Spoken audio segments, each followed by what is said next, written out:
Hey everyone, and welcome back. Today, we're going to do a quick review of the eMeet C960 webcam. Now, this is a very affordable webcam. Right now, as I'm filming this, Amazon has it on sale for $25, so link in the description as always. Today, let's put this camera through its paces in a few different lighting scenarios, and let's see how it does. So specs-wise on this camera, it's 1080p, 30 frames per second, and it's fixed focus, so there's no autofocus here. And it has a 90-degree field of view. So let's first take a look at how this webcam performs in good light. So for this test, I'm using a combination of my overhead can lights, a falconized key light, and a couple other practical lamps in the room. My immediate first impression of this webcam is that it has a very unique field of view.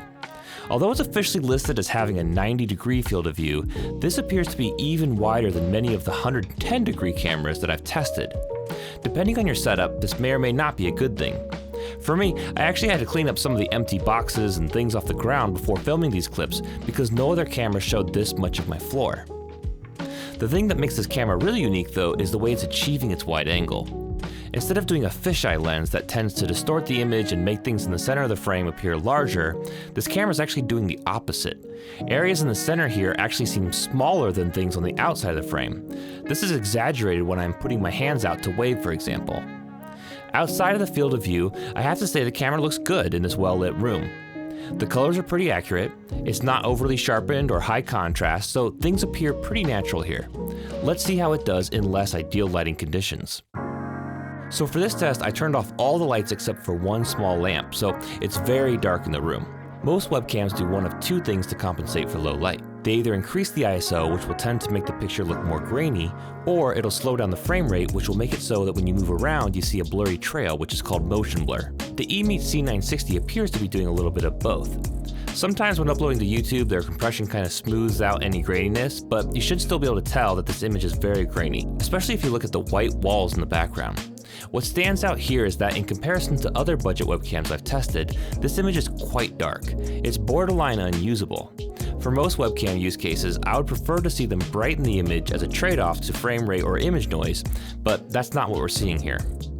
Okay, now I want to test out color accuracy when you add RGB lighting to the mix, which is something a lot of budget webcams struggle with.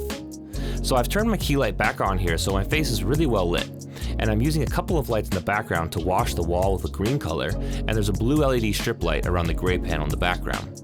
What I'm looking for in this test is to see how the camera handles the very bright colors in the background and how they balance that against my skin tone. And this looks terrible. There's no red light on my skin here. It should be very well balanced, but the camera is overcompensating for the green background, which is skewing the white balance so far in one direction that skin tones are gone. eMeet unfortunately doesn't provide any software to manually control things like white balance, so you're stuck in auto mode, which is a shame. Next, let's hear how the built-in microphone sounds. This is an audio test of the eMeet C960. Checking 1, 2, 3, 1, 2, 3. The quick brown fox jumped over the lazy dog.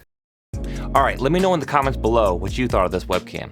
Overall, for a webcam in the $25 to $30 budget range, you could do a lot worse. I actually really liked that unique field of view that was super wide while avoiding that fisheye look. And the built-in microphone is actually one of the best I've ever tested on any webcam. So if you're planning on using that microphone for video conferencing, this one may be worth a look.